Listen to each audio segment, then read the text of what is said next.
right, welcome to the Remride channel, where it's going to be primarily focused on RV transport.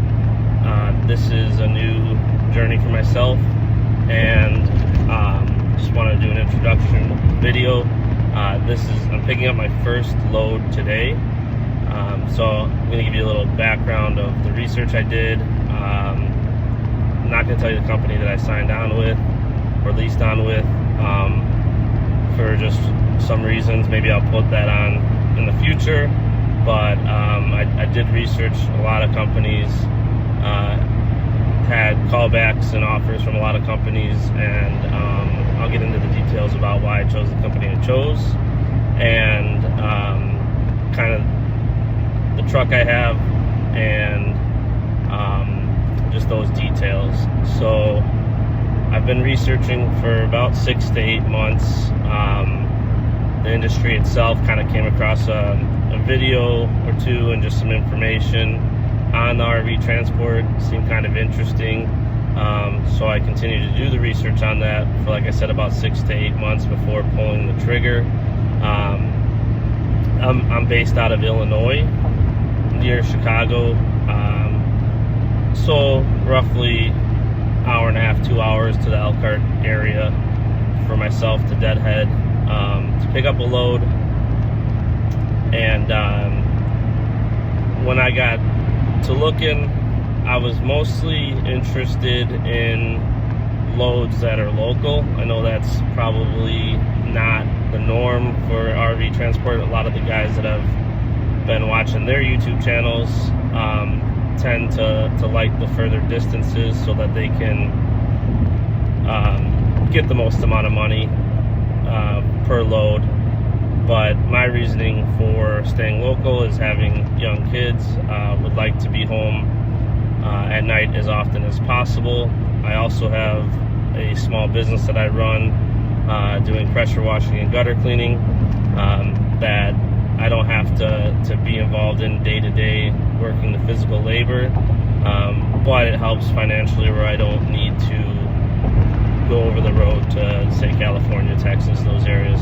So the company that I'm not gonna say I found, they found me when I made a post, is located out of Wisconsin, and most of the dealers that they work with are in Wisconsin, with the exception of, I think, one in Minnesota, one in maybe Missouri. So all fairly local to where I'm coming from, which was what I was looking for. I should be able to hopefully make it home every night, with the exception of a few here and there maybe. Hoping to not spend a lot of nights sleeping in the backseat of my truck or hotels or anything like that.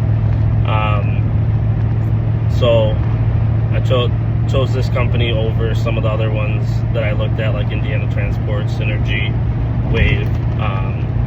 Like I said, those are, from what I can understand, bigger companies, benefits to those, but I wasn't looking to go over the road as often as they would probably want me to. I'm open to it, here and there. I did talk to the owner of the company that I leased on with, and he mentioned that there could be a random load that goes further, or to different dealerships, or personal loads that he did say that I didn't have to take it, obviously, but if the opportunity presents itself and it makes sense, then that's something that I would do. But for the most part, I'll be looking for those Indiana to Wisconsin loads where I can make it back to my home base, and also avoid the reset, which I believe is 34 hours for DOT, or it might be 36, but I'm trying to avoid spending those hours out away from home. So that's kind of the benefit to going with the company that I leased on with. Also, their pay was higher than anybody else I saw. They're paying $2 a mile, up to $2.20 a mile. Downside to the smaller company is I'm not getting any fuel savings, any kind of gas card, or iPass or anything like that, reimbursements, so that's coming out of pocket. But when I looked at the, say, 50 cents a mile average, probably more than some of the larger companies, to me it made sense to just find gas savings on my own. I downloaded, I think it was Mudflap, so hopefully that will help out. They also have, it's not paper logs, but it's an app that's not a full electronic logging device, so there's some benefits to that as well. The downside, I would say, positive and negative, is they didn't have a 2-day course or anything like a lot of these big companies. Just kind of met up with the owner, signed all the contracts, answered any questions I had. Obviously more will come up throughout the process, but so a lot of the research and things came in handy that I've been doing over the last 6 months, watching YouTube videos and being on the Facebook pages for RV Transport.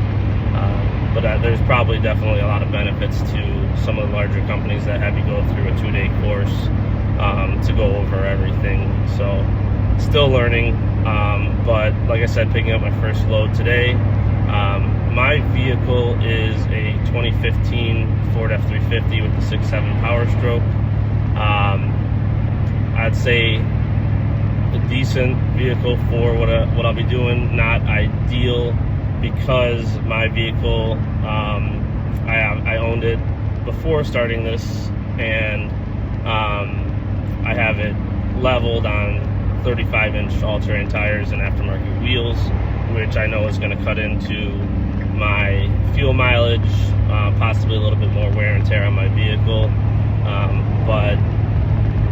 and then also because of the level and larger tires, I don't have a fifth wheel hitch. I was willing to get one, but the company that I'm leased on with doesn't want me to pull fifth wheel with the increase in height of my vehicle.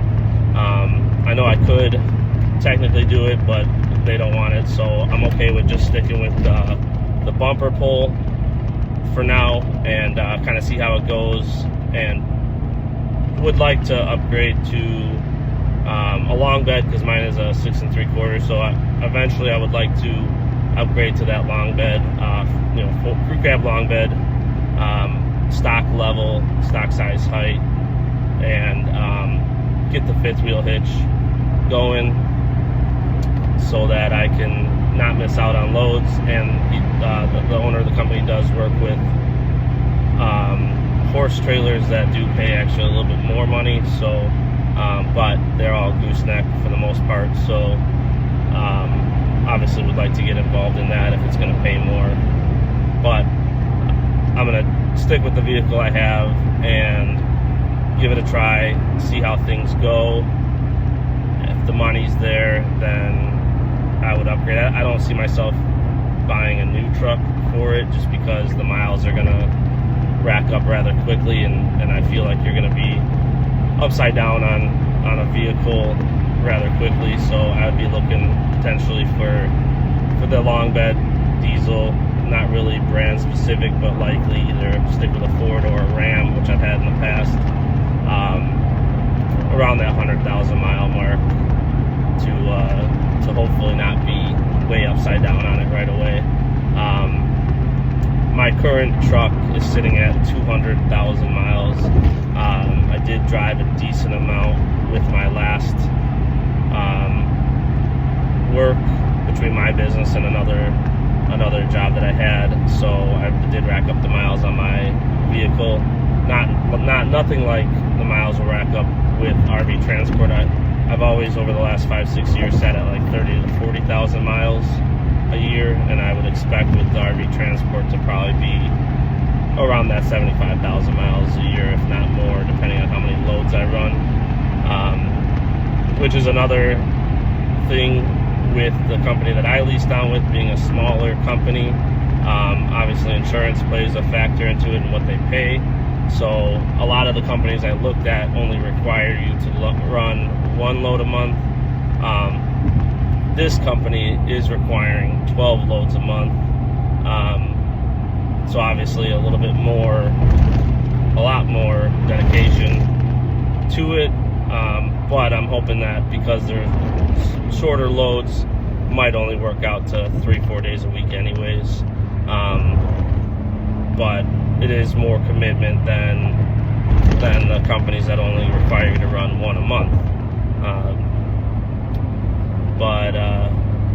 So that's pretty much where I'm at right now. I will film a video just kind of hooking up to the first travel trailer and what that looks like, and then potentially some of the driving with the travel trailer. It's not new to me. I own a 37-foot pull-behind travel trailer that I tow for personal use, and I've had a lot of enclosed 30-foot trailers over the years, as well as some utility trailers and just work trailers in general. So towing is not new to me. If I go the fifth wheel or gooseneck, that will be new to me, as I have never done that. But from all the research I've done, that actually seems like it would be a little bit easier on the truck and the driver, so not something I'm nervous about. I actually look forward to eventually getting to that point, and I've also been looking to maybe do a fifth wheel anyways for my next camper, just for personal use. But I'll be updating videos. I am going to stop at one of the trailer shops right in the Elkhart area, as I didn't get my breakaway battery. I got a smart battery box, but I think I'm going to stop at Dan's. I saw that they have a mini battery that sits on the tongue of the trailer really nicely, so I think I'm going to stop and grab that, and then I'll probably also grab a large full-size marine battery, just to have both of them. But I also don't have a fuel cell in my truck, so I'm just sitting with the normal factory tank, which I'll likely look to add a fuel cell with the built-in toolbox for storage. So I'll probably talk to the trailer shop about that, just to kind of get the quotes going on that. I will wait until I make a little bit of money doing this to use that money to upgrade the truck. But definitely the fuel cell, from everything I've read, is important for range, as well as being able to kind of pick and choose where you fill up to save some money, especially with the company I'm leasing on, with not having a fuel card. I'm going to be spending a little bit more on fuel than some of these other drivers, but like I said, it kind of makes it up on the more pay per mile. So we'll kind of see how that works out. Any questions, leave them in the comments, and would definitely appreciate a subscribe to the channel, as I'm just getting started here, and I'll try to do as many videos as I can. Thanks for watching.